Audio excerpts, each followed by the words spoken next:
দুর্গাপুরের ডিপিএল কলোনিতে তৃণমূলের প্রাক্তন কাউন্সিলর শশাঙ্ক শেখর মণ্ডলকে ঘিরে ব্যাপক উত্তেজনা। রবিবার রাতে তাকে এলাকায় ঘিরে বিক্ষোভ দেখান স্থানীয় বাসিন্দারা। অভিযোগ, 39 নম্বর ওয়ার্ডের প্রাক্তন কাউন্সিলর এবং তার দাদার বিরুদ্ধে দীর্ঘদিন ধরে এলাকায় দাপট ও অত্যাচারের অভিযোগ ছিল।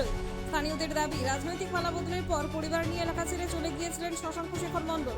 অভিযোগ, বিজেপি বিধায়ক লক্ষণ চন্দ্র ঘড়ুইয়ের আশ্বাসে ফের এলাকায় ফিরতেই ক্ষোভে ফেটে পড়েন বাসিন্দারা। পুলিশের সামনেই তাকে তাড়া করে এলাকা ছেড়ে যাওয়ার দাবি ওঠে। একই সঙ্গে তার বাড়িতে ভাঙচুর এবং আসবাবপত্র নষ্ট করার অভিযোগও সামনে এসেছে।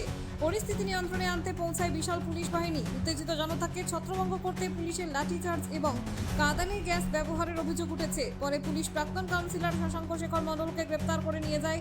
ঘটনাকে ঘিরে এখনো ডিপিএল কলোনি এলাকায় চাপা উত্তেজনা রয়েছে।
আর যখন সবাই মিলে ওই কাউন্সিলর যে ওকে টানাটানি করছিল সবাই মিলে, এবার যখন আমরা এখান থেকে বেরোতে গেলাম একটা মহিলার গায়ে হাত দিয়েছে। এবার ওকে ছাড়াতে গিয়ে, বয়স্ক মহিলা ছাড়াতে গিয়ে এবার আমাকে এত জোর মারলো, দুটো ডাং মারলো। কে? ওই পুলিশে যারা র্যাপের যে গাড়িগুলো ঢুকেছিল আনখায় মারলো। আনখায় মারার পরে চুপচাপ আমি বেরিয়ে গেলাম। আর তারপরে গ্যাস বম্ব যেগুলো হয় এগুলো ছুড়লো, ঠিক আছে। তারপরে একটা মহিলার গায়ে হাত তুললো, ওইকে ছাড়াতে গিয়ে আমাকে মারলো বিনা কারণে। ওই যে এত বড় আমার বাবার কাছ থেকে 90,000 টাকা নিয়েছে কাউন্সিলর, যে এখন যাকে বার করে দেবে। কত বড় কাউন্সিলর কি জন্য নিয়েছিল যখন নতুন কাউন্সিলর হয়, আমরা তখন ডিএনএ থাকতাম।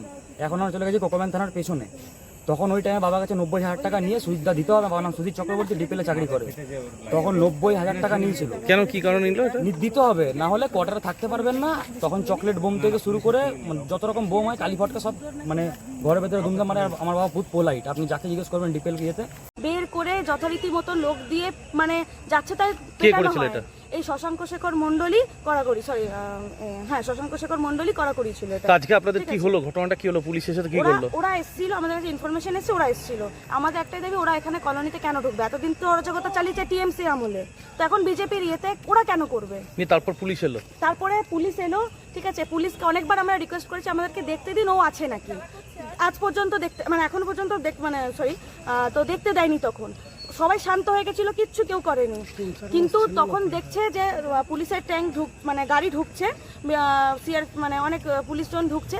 তো তখন ওরা বললো যে, তখন ওরা মানে রেগে গেল আর কি, যে এরকম কেন হলো। আমরা তো শান্তভাবেই দাঁড়িয়েছিলাম, ঠিক আছে।